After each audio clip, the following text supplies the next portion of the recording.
for coming to share with us this poignant moment of remembrance. Remember the over 1 million people murdered at Auschwitz, predominantly Jews, but also many others, including the Roma and Polish and Soviet prisoners. It was 80 years ago today that Russian soldiers liberated the survivors.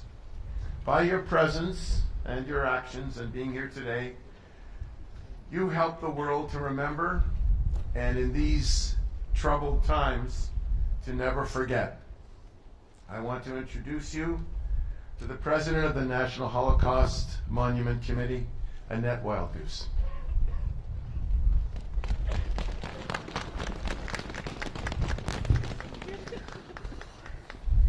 Bonjour et bienvenue au Monument National de Holocauste à Ottawa, ainsi que à tous nos téléspectateurs qui se joignent à nous via live stream. Bonjour.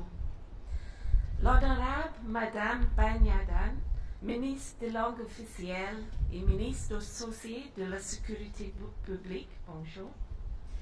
L'honorable Monsieur Poiliev, chef de l'opposition, membre du Parlement, Mayor Sutcliffe, Your Excellencies, military attaches, members of the interfaith communities, invited speakers and guests, welcome, shalom.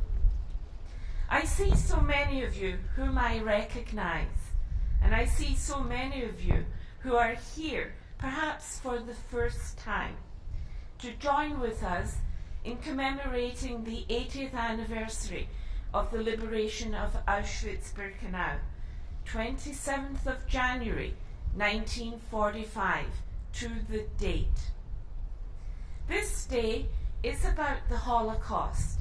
For those who survived, and we have a member, Ruth Katz, who is with us with Flora Love, who is braving the weather to be with us. Thank you so much. And for those who are still able to tell us their stories, and to those who came before us and cannot. J'ai maintenant le même âge que ma mère quand elle a commencé à parler de l'Holocauste. Toute sa famille a péri dans les camps de Auschwitz et Majdanek. The National Holocaust Monument Committee is grateful for the assistance of all of our partners, and you know who you are, in the delivery of this commemoration today.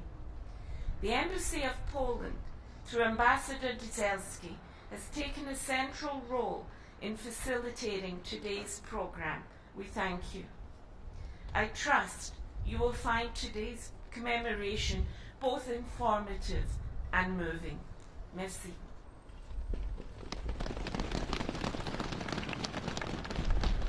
It's wonderful with all the gloves. It's a kind of a muffled applause. It's just perfect. Thank you, Annette. It's my pleasure to invite the Honorable Rachel Ben-Dayan, Minister of Official Languages and Associate Minister of Public Safety, to offer remarks. Welcome.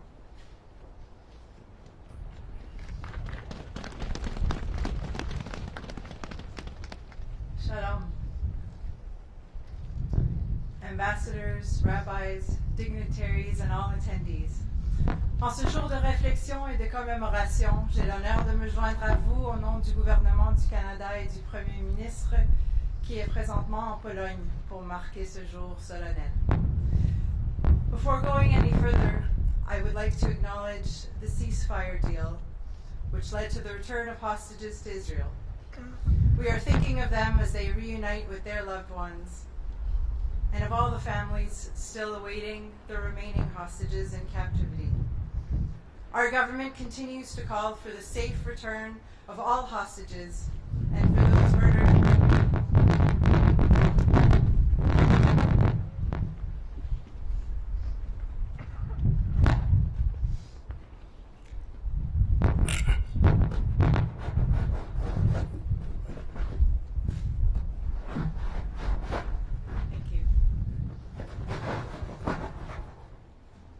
call for the return of all hostages, and for those murdered by Hamas, like Canadian Judith Weinstein-Hagai, to have their remains returned.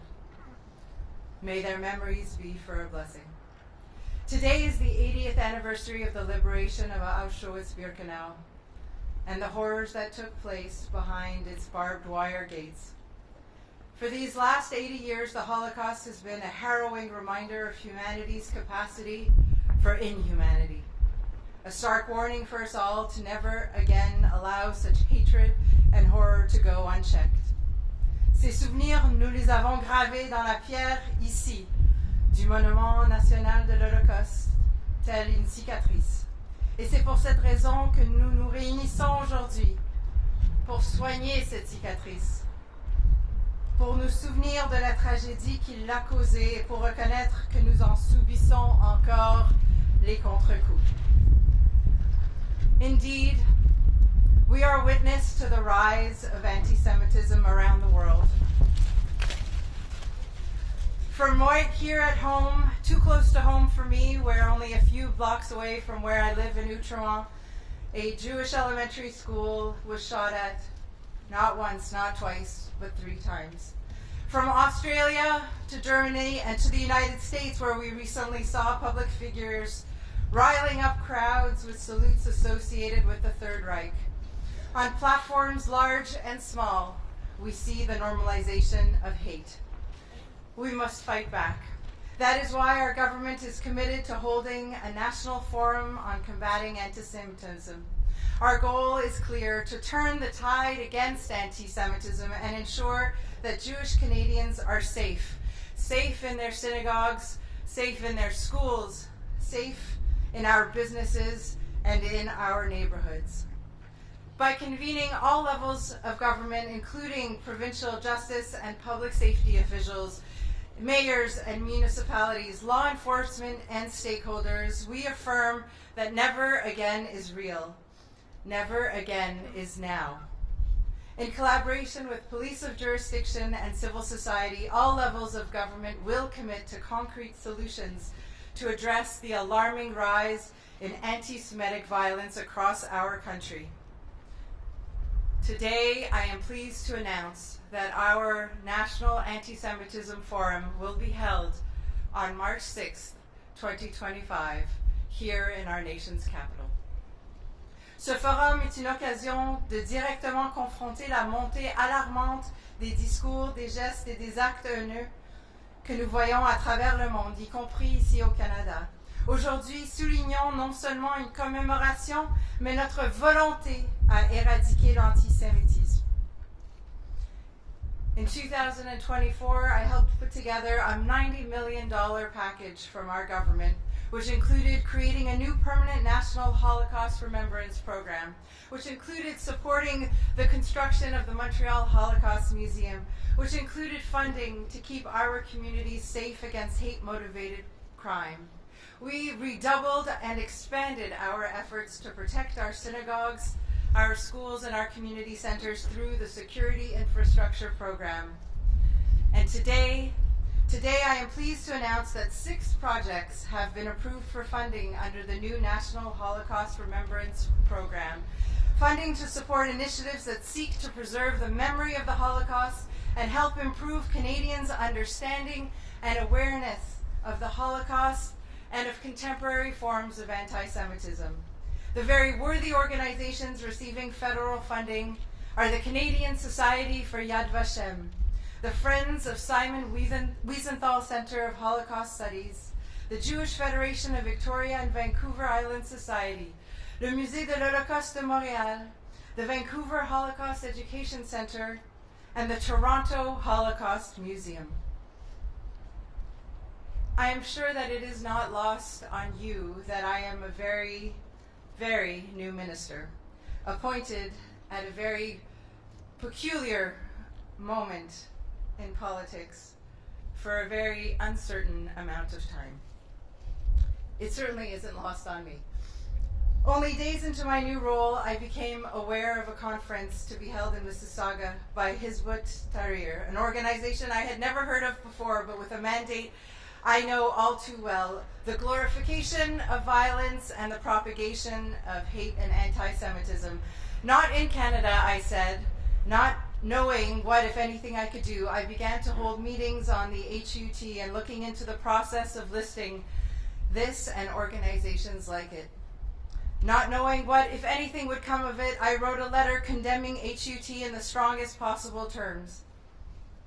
A day after publishing that letter, 24 hours later, HUT announced that it was canceling their event.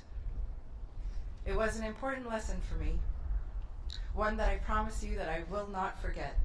The truth is, each and every single one of us has the power to effect positive change.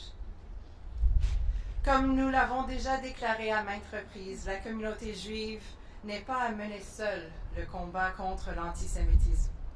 En tant que Canadiens, nous devons faire front commun dans un esprit d'ouverture et de compréhension pour faire reculer la haine.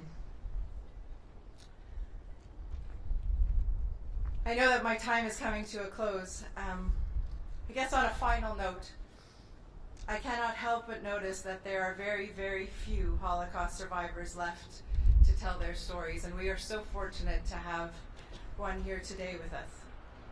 When I was a young girl, well, actually from the ages of 12 to 18, I was very, very involved with the B'nai B'rith Youth Organization, an organization that is youth-run and youth-led, and that taught me a lot about politics and about organizing. After my first successful merger and acquisition as president of the newly minted Eastern Canada region, I brought Holocaust survivors to come and speak to hundreds and hundreds of young people. After they recounted their stories, I went backstage to thank those Holocaust survivors for their moving recounting, and one of them came up to me and he said, with such an intensity in his eye that it almost made me scared, I need you to understand. The responsibility is on your generation. I will not be here. You know what happened. You can never forget. And you can never let the world forget. I need you to understand the responsibility is on you. I know that everyone here shares that responsibility. Today is not a day for partisanship, and I'm sure that my colleagues from other political parties would agree. We shoulder the weight of never forget. We carry the responsibility of never again, and we carry it together.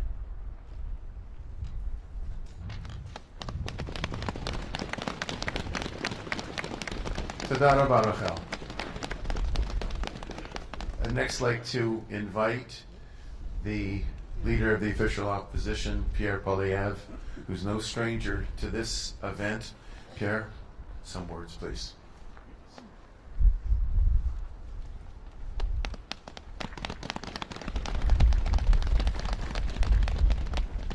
Shalom, Minister, Your Excellency, ambassadors, but most important of all, the precious Ruth Katz, Holocaust survivor, great resident of Ottawa, here today with her wonderful daughter Flora Love, a friend of mine of over a quarter century. Thank you for your courage and your persistence in carrying on this story. The 80th anniversary of the liberation of the prisoners in Auschwitz-Birkenau has a special and important meaning to me. About 15 years ago, I was tasked with representing the government of Canada at the March of the Living, which is an inspiring gathering of survivors and Jewish youth who walk from Auschwitz, the first concentration camp, to nearby Birkenau, which was by far the most prolific. We walked arms locked. I was privileged to be with a survivor who was over 80 years old. And when we arrived at the gates of Birkenau, he stopped suddenly and he said, that's where he stood. He pointed into the air. He said, when I was a little boy, I walked in here, and there was Dr. Mengele. And Dr. Mengele, with the wave of a hand, would decide what would happen to each prisoner after a glance. Would they go immediately to the gas chamber, or would they be enslaved to days or weeks more intensive labor? And for reasons he did not know, he was given a pass. That was the vivid nature of it. Mengele was probably the personification of evil on earth. He exemplified all that was evil about the Nazi regime, the cruelty, the murder, the twisted and perverted ideologies. An ideology that, though it did tremendous damage and killed over 6 million Jews, was ultimately defeated. The Jewish people triumphed. As I noticed symbolically, when I looked around to see the beautiful stars of David flying on Israeli flags all through that march. In the background was the echo of a cantor singing the psalmody, Psalm 23. Yea, though I walk through the valley of the shadow of death, I shall fear no evil. We were literally in the valley of the shadow of death, with the barracks on each side and the lower ground in the middle. And we looked around as Jewish children placed stones on top of stones that they used as makeshift memorials, as if to say, we haven't forgotten you. We still remember you. We still love you. That is the triumph of the Jewish people, who then later gathered their numbers and gave rebirth to the great state of Israel. And now, in that state, the Jewish people are the only people I know of who speak the same language, worship the same faith, on the same land as they did 3,000 years ago. And that doesn't mean it's without difficulty. We had all hoped that we had left the ugly, authoritarian, socialist ideologies of fascism and communism behind. But they came roaring back with extreme and radical movements. New threats emanating from Iran metastasized and exploded back into the forefront on October 7th. An unprovoked attack that was deliberately designed to carry out the maximum amount of cruelty against the most innocent people. A seven-front war initiated by Tehran seeks to carry out a Holocaust-like attack on the Jewish people. October 7th was the biggest massacre of Jews since the Holocaust. But in the period that followed, Israel has fought back. The regimes and the terrorist groups that sought to annihilate Israel have themselves been annihilated. And Israel has friends, as do the Jewish people. Friends that will stand through thick and thin, through fire and water, not equivocating, not speaking out of both sides of our mouth. We must stand with the Jewish people and the state of Israel in their effort to preserve their existence and to live a peaceful, democratic life. And that should not be taken for granted.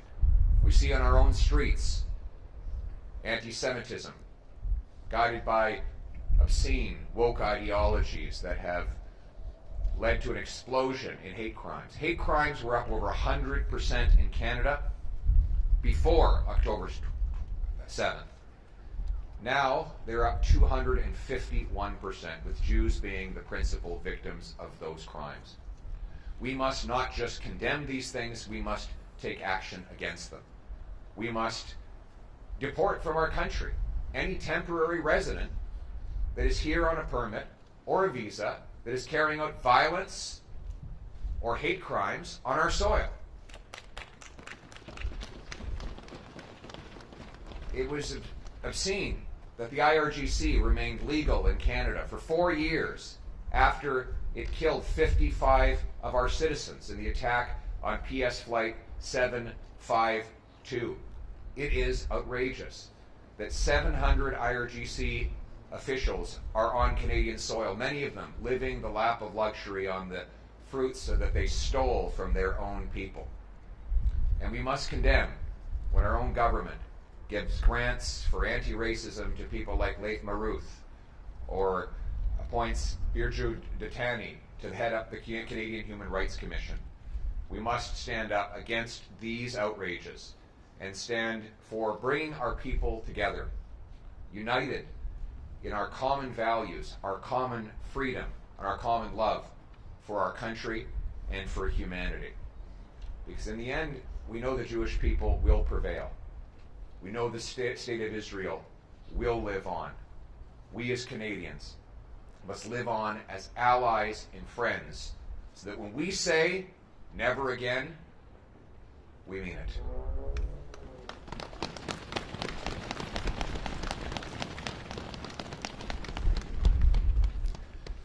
Thank you so much. Toda rabah. I'd invite the Israeli ambassador, Your Excellency, please come forward. Find your notes.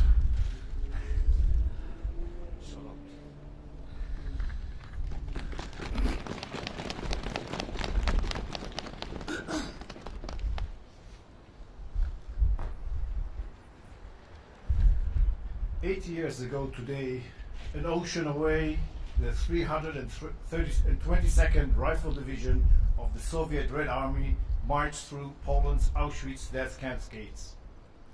On that day, from amongst countless articles of clothing and 8 tons of human hair, they were able to liberate 600 corpses the ovens had not yet incinerated, along with close to 7,000 remaining captives they were horrified to discover near death and under the most inhumane conditions. All told, Auschwitz has purged Europe of over 1.1 million Jews, my grandparents and grand-aunt among them. Today we commemorate the events culminating in that date in the past and in promise to the future. In promise to forthcoming generations of future free from repetition of horrors of the past, free from ignorance, from intolerance, free from hate, terror, and genocide. On October 7th, 2023, a lifetime from the date we commemorate, evil's proxies violated its promise at Israel's southern border. There they repeated history's most disgraceful patterns proudly for the world to see. In response, and around the world, we witnessed the resurgence of toxic patterns of ignorance, hatred, and denial. Old lies and libels, acts of violence, renewed and reborn. We witnessed leaderships and legal bodies bent to terrorist politics and under lawfare diplomacy easily confuse the pitfalls of appeasement for the promise of peace. In Canada, we experienced a 670% rise in anti-Semitic incidents in the year following October 7th. Jewish schools, synagogues, and institutions across Ontario, Quebec, and British Columbia were targeted. The entrances to Shaare Zedek Synagogue in Vancouver, Beit Tikva Synagogue in Montreal, and Toronto's Leobec Jewish Day School set ablaze.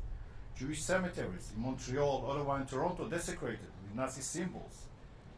A hateful anti-Israel protest outside Ottawa's Soloway Jewish Community Center, directly across from the Hillel Lodge term care facility for seniors and before the very eyes of its Holocaust survivors' residents. Gunshots were fired upon Beis Chayamushka Jewish Elementary School in Toronto on 3 separate occasions. Violent acts and incitement to hatred striking at the moral core of Canadian society and its commitment to the preservation of civil liberties, all demanding a response, all crying out for action from all levels of Canadian education, law enforcement, and government. At Israel's border, in Gaza, a lifetime from the promise of the day we mark today, Jews are once again held captive. 90 remaining hostages, dead or barely alive, are confined once again, suffering the most deplorable physical and psychological tortures.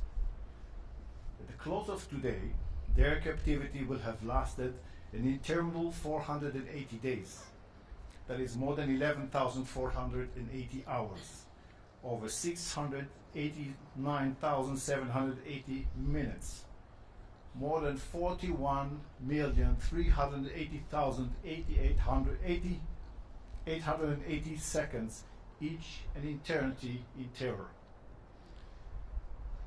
As I stand before you here today, an ocean and 8 years away from the liberation of Auschwitz and a lifetime from the promise of that date, I call for the liberation of all those who remain in captivity.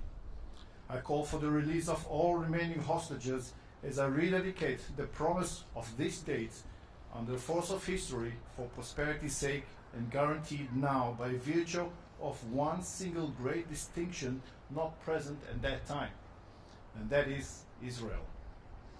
Israel restored, robust and resilient in the shadow of Auschwitz, returned to its ancestral land from which it stood and from which it will stand eternal against all attacks upon itself and upon its people, no matter where they be. With history as our witness, an underlying promise of Israel, the Jewish people remain united, poised to prevail. With Israel, we are no longer condemned to cruel repetitions of history, nor will we abide persecutions or pogroms or Holocaust within or without our borders, not at home and not abroad. With Israel, the Jewish people are no longer, nor will ever again be, lambs for the slaughter. With Israel, we are the grizzly defending her lair, tearing tooth and clawing nail for the return of her cubs. We are the lion rampant of Judah, restored on its ancestral den, calling our children back home, roaring, reminding our enemies and our allies that we are the fulfillment of promise, Holocaust remembrance and liberation, just as we continue to fulfill that promise against the rising of global anti-Semitism. For the sake of our people, as for the sake of those freedom-loving peoples of this world. Thank you.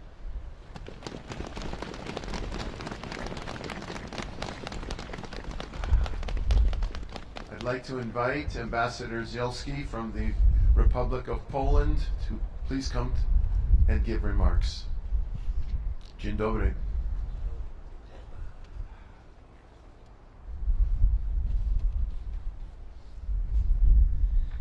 It is chilly today, but that's the way it should be on this day.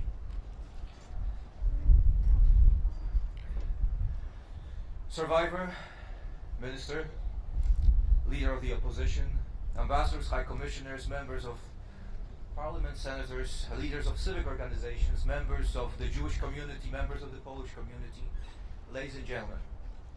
Let me start by expressing my deep gratitude to the Ottawa Holocaust Monument Committee for bringing us here together. My special thanks go to President Annette Wildgoose. Where is Annette? Oh, you're there, okay. A person of great heart and spirit, a wonderful organizer and a great friend of the Polish Embassy and the entire diplomatic corps in Ottawa. Standing here today as we commemorate the 80th anniversary of the liberation of Auschwitz-Birkenau, we are bound not only to remember the tragic events of World War II, but also deeply reflect on their universal significance for the present and the future. World War II was the most devastating conflict in human history, claiming over 60 million lives worldwide. Occupied Poland was one of the main stages of these tragic events. It was on our occupied soil that the aggressors, Germans, Soviets, implemented their horrid plans. Former Nazi German concentration and extermination camp Auschwitz-Birkenau became the symbol of unimaginable cruelty. Auschwitz-Birkenau is not just a historical site, it is a universal symbol of inhumane suffering. The majority of victims there, Jews, nearly 1 million people. The second most numerous group, some 70,000, were non-Jewish Poles, and the third most numerous, about 21,000, Roma and Sinti. About 15,000 Soviet POWs and some 12,000 prisoners of other ethnic backgrounds, including Czechs, Belarusians, Yugoslavians, French, Germans and Austrians, also perished there.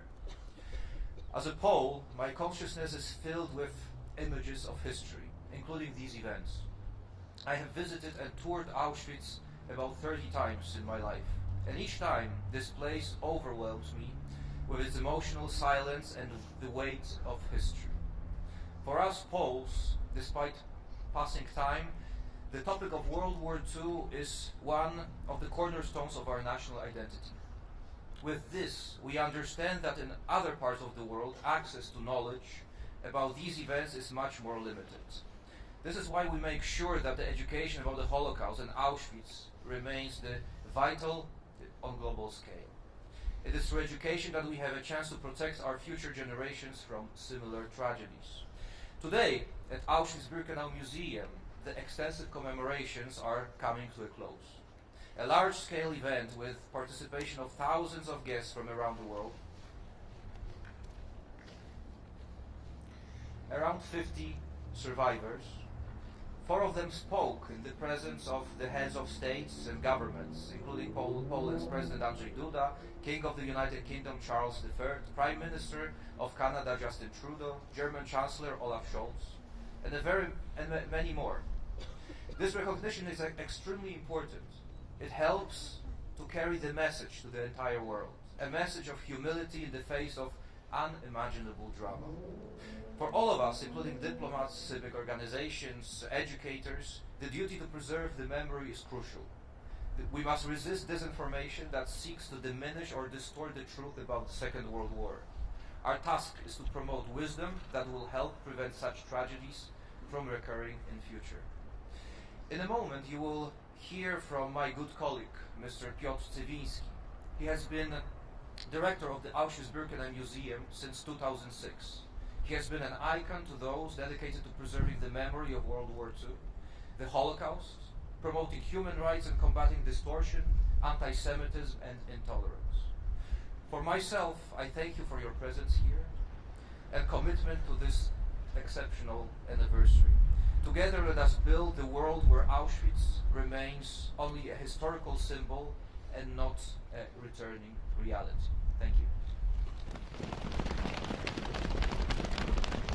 Dear friends, only by that way I can be present with you in Ottawa, in Canada, on this very day of the liberation of Auschwitz. It's a very special and moving day. We are celebrating, of course, the liberation, but we are thinking about all the victims of the German Nazi camp. We are thinking about the victims of the Shoah all around the occupied Europe. We are commemorating all those people who were fighting against the Nazi Germany. But we are, first of all, together with a last quite important group of survivors who were able to join us at this very place of Auschwitz-Birkenau for those ceremony. I think the remembrance now is something absolutely crucial for the future of our world, a future that is certainly not predictable in an easy way. We don't know what will be in 2, in 5, in 10 years. There are so many problems in so many parts of our world. The aggression of Russia against Ukraine, a very complex situation in the Middle East, also in Israel, many other problems that we are observing around the world. But I think that the remembrance is one of the most important, perhaps, key in order to oblige us to rethink our way to act, our way to not do anything sometimes, our way to think about the future of the world, our way to define our own place in this world.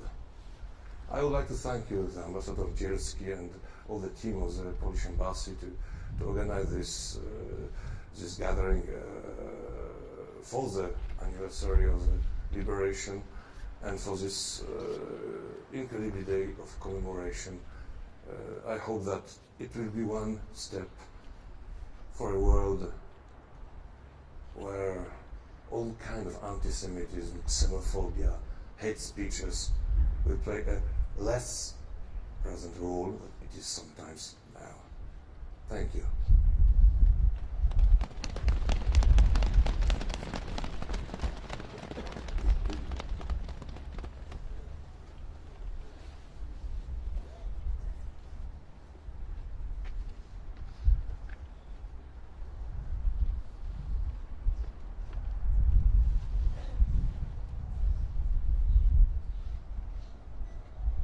Allow me to first thank the National Holocaust Monument Committee for their invitation to speak on this very important and solemn occasion.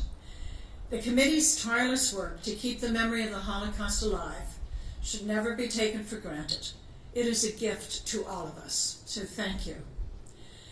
We are gathered today to mark the 80th anniversary of the liberation of Auschwitz-Birkenau, a moment to reflect on the horrors of the Holocaust, a tragedy in which 6 million Jews were murdered simply because of who they were.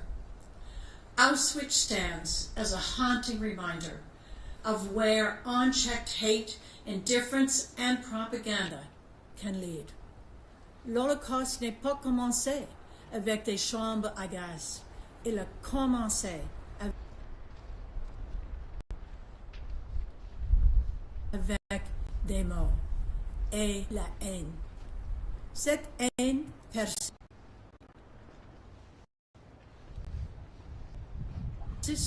aujourd'hui, malheureusement, amplifiée par la puissance de l'Internet et la désinformation. Canada has yet always been a beacon of diversity and inclusivity, but the last year and a half has taught us that we are not immune to the rising tide of anti-Semitism. We see it on our streets, in our schools, and on our university campuses. That is why Holocaust and anti-Semitism education are more critical now than ever. The newly released Canadian Handbook on our working definition of anti-Semitism is therefore an important tool for all Canadians. It helps Canadians identify the anti-Semitic tropes and misinformation that still exists today, many of which echo the propaganda used during the Holocaust. By understanding how anti-Semitism manifests, we empower ourselves to challenge hate and foster a society rooted in dignity and respect. Today, as we honor the memory of the victims and the inspiration of the survivors, we must recognize that remembrance is not passive. It is a call to action. We must teach one another to identify the warning signs of hatred, resist intolerance in all of its forms, and uphold the true promise of never again.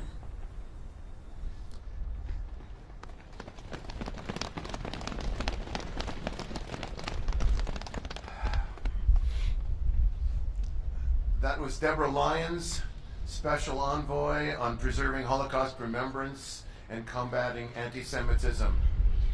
I'd like to invite Father Deacon Andrew Bennett, Program Director for Faith Communities at Cardis and Deacon in the Ukrainian Greek Catholic Church, to offer remarks.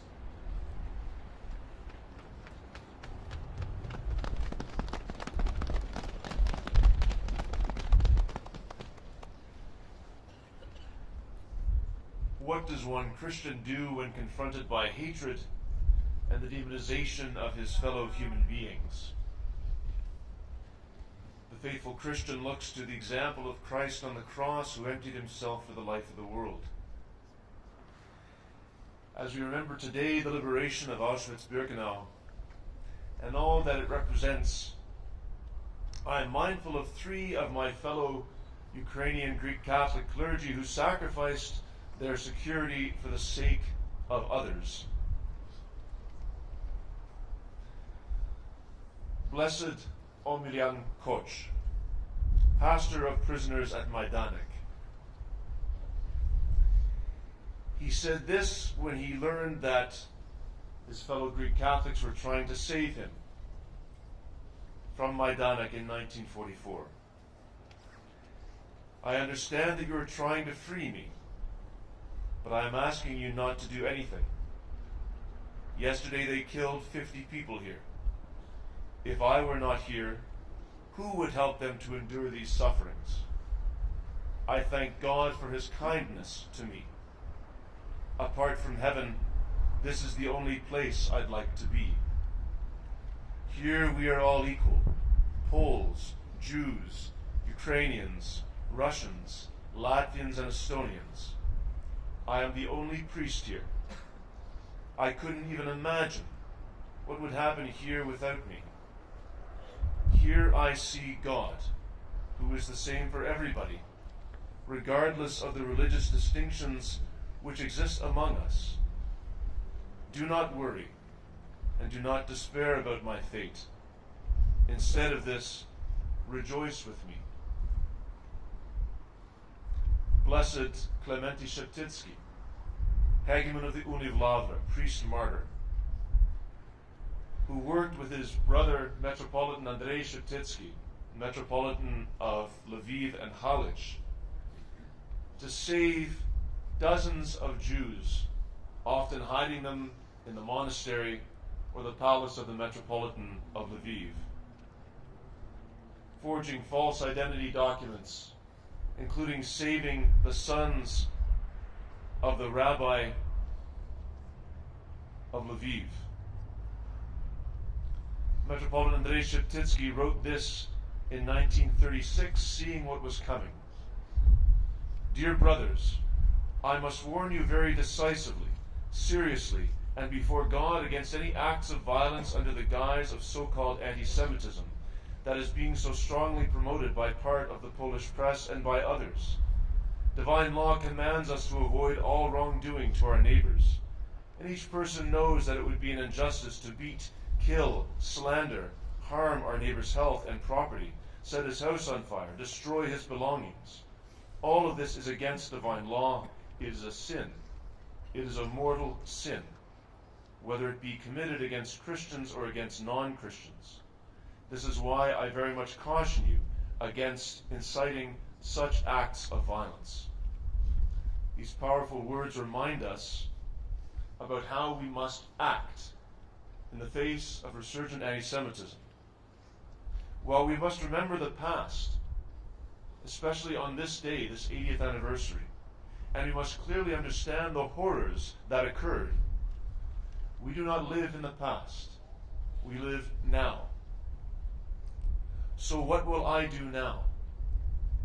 What will I do in the face of escalating hatred of Jews, Canadian Jews, my friends, my neighbors, my colleagues, my fellow students, my fellow citizens? I must act. I must speak out without equivocation about the grave violation of human dignity that anti-Semitism is. It is the abject failure to recognize the image and likeness of God in another person. As a Christian, as a Ukrainian Greek Catholic, I must be the Sheptitsky brothers now. I must be Omelian Koch. And through their inspiration and prayers, I will act. All of us will act without relenting. May their memory be everlasting.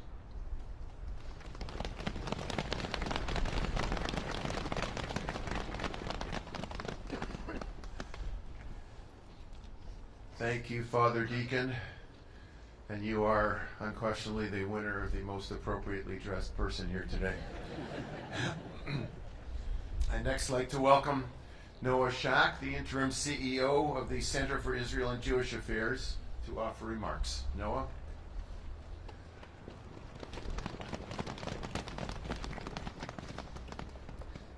"80 years ago, Zalman Pila was liberated from Auschwitz, and Pola Weintraub was liberated from Bergen-Belsen. Against all odds, they survived the Nazi death camps, the sole survivors of their large families. They found each other again after the war, married in a DP camp, and came to Canada to rebuild their lives, seeking out the promise of this great country. Zalman and Pola worked hard. Zalman sold fruit from his truck in Kensington Market in Toronto, and Pola shrewdly invested the earnings. Building family, building community, always ready to help a neighbor in need. They didn't just benefit from the promise of Canada, they contributed to it. Today, as we stand here together, I ask, what has become of the promise of Canada? What does the future of this country hold for Zalman and Pola's 17 great-grandchildren, some of whom are my own kids?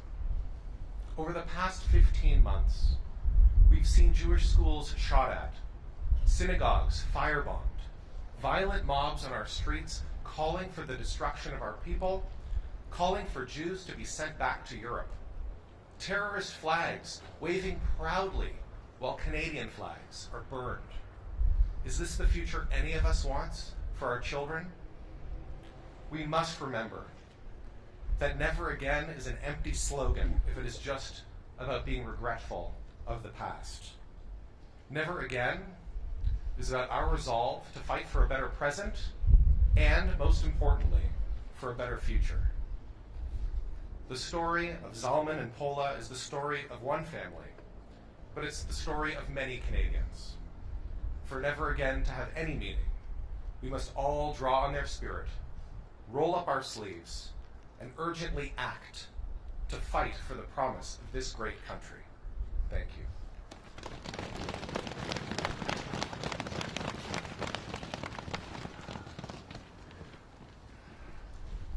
I'd like to welcome Karen Palayo, Chair of the Jewish Federation of Ottawa. Karen, please come forward.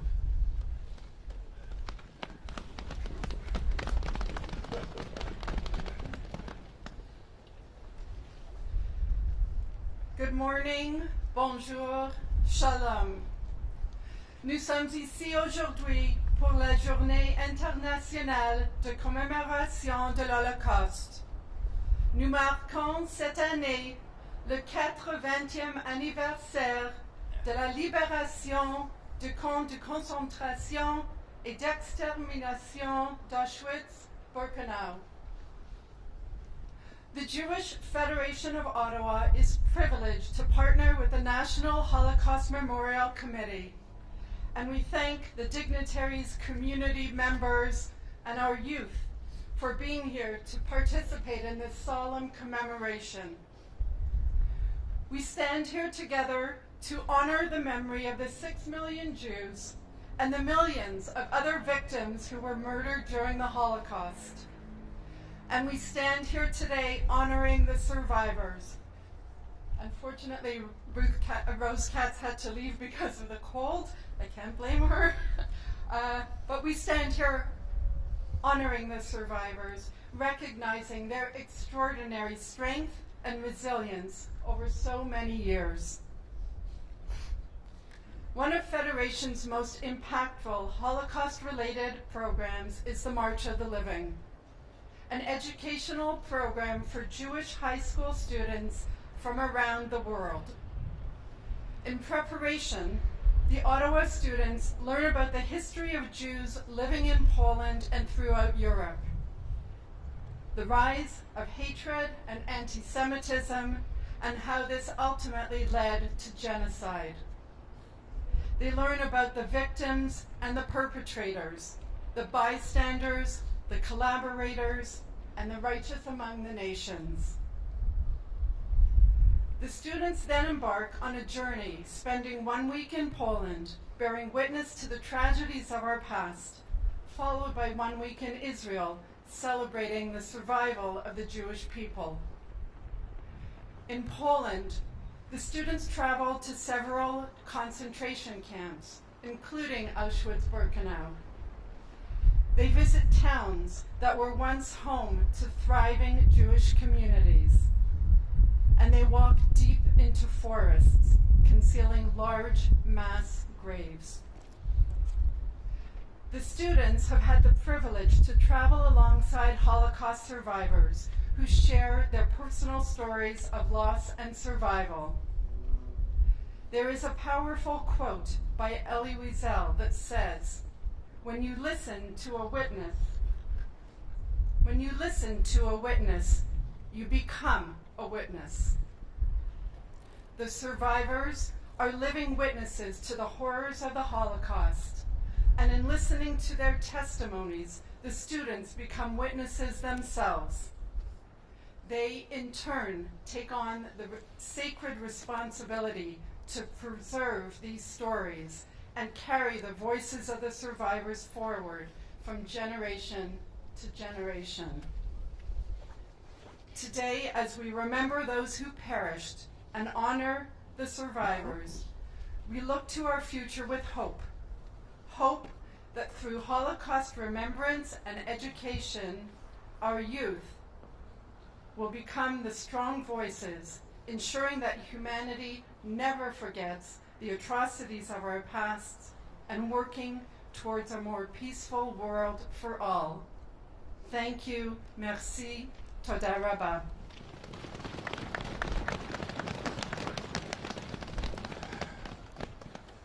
Hang in there, folks. We only got a couple more. Whew. David Gernofsky from B'nai B'rith, Government Relations. If you would please come forward, David, and say a few words.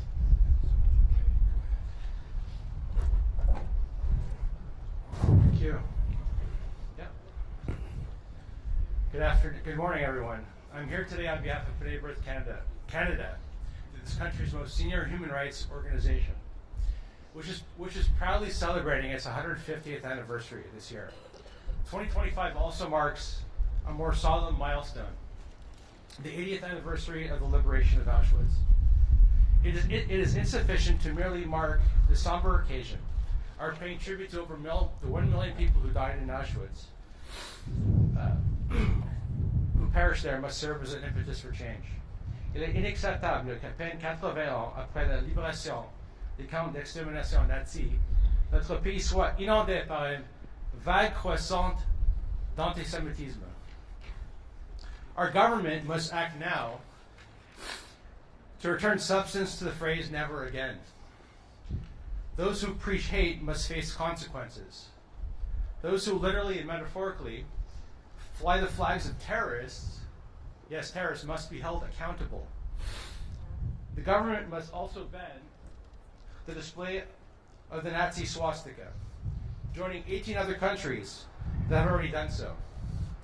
Près de 10 000 Canadiens ont signé l'appel de B'nai B'rith en faveur de l'interdiction de symboles honteux et haineux.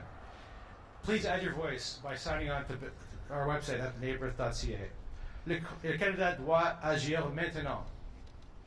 Further, it is critical that the government fulfill its responsibility to ensure transparency with respect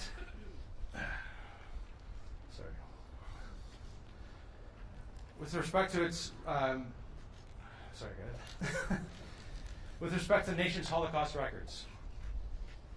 Canadians deserve to know the extent to which prior governments were complicit in the immigration of alleged Nazi war criminals to Canada following the Second World War. David Mann, as senior honorary counsel for B'nai B'rith Canada, stated, only through public access to Canada's Holocaust archives can we learn the lessons from those archives. Les générations futures des Canadiens ne doivent pas être privées de la possibilité de tirer des leçons du passé de notre nation. May the memories of the over 6 million victims of the Nazi persecution never be forgotten. And forever be a blessing. Thank you.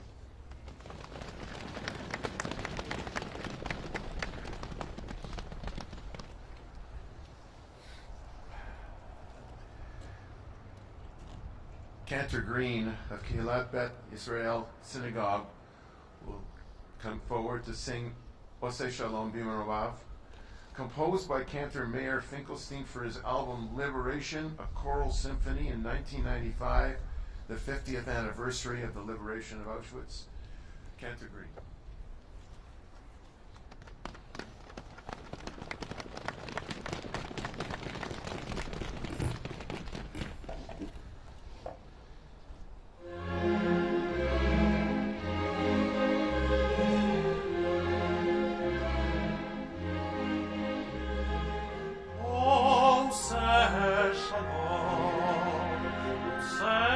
Shalom,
now like to call upon 6 people to come forward to light candles, to be followed by Kaddish prayers by Rabbi Idan Sher. So, Joel Diener, I understand Ruth Katz and Flora Love have left. Flora Love, you can come forward, please, over here. Richard Marceau, Richard, my daughter Maja, Annette, and Henry Topaz. Please come forward.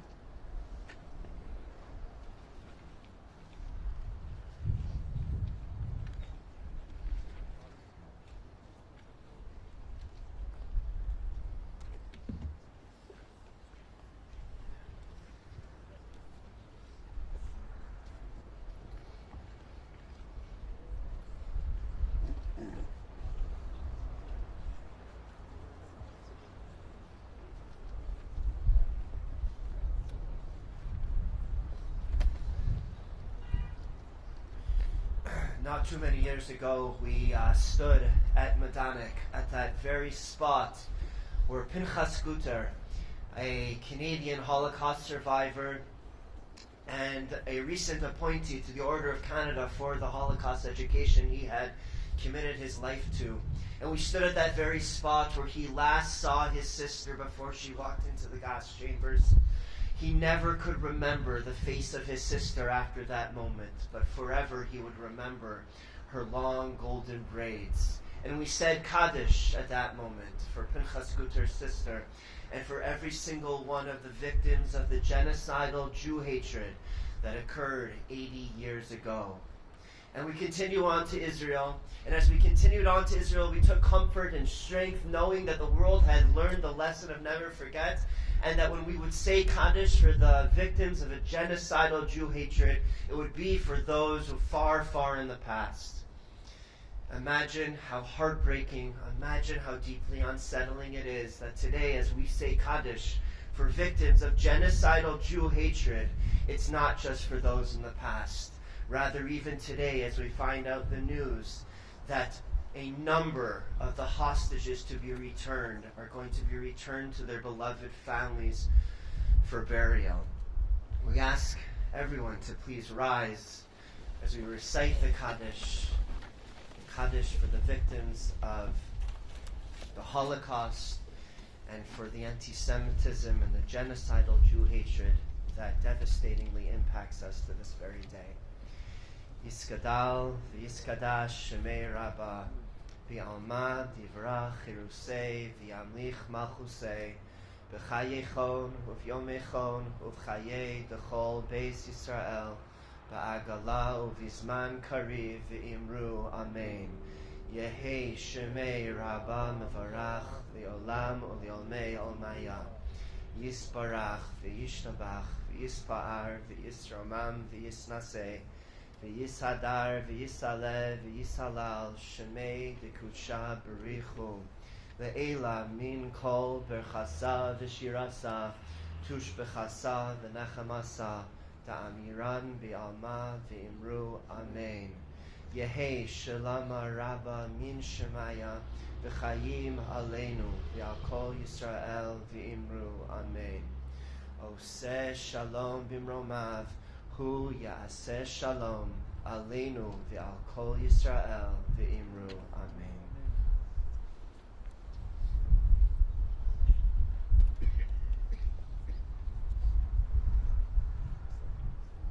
Please remain standing for Hatikva from Bergen-Belsen.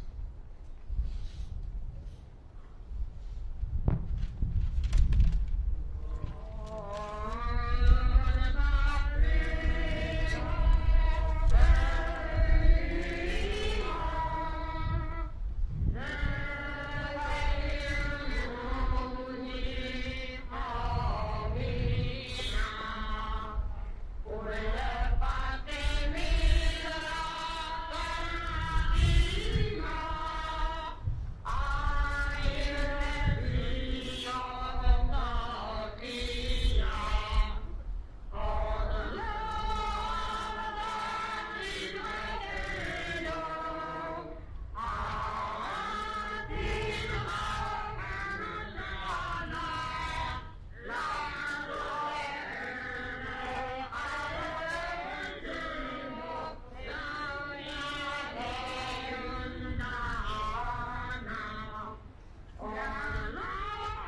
thank you. Thank you for being here today and toughing it out. Merci beaucoup. Chankuya Barza. Tada Rabah.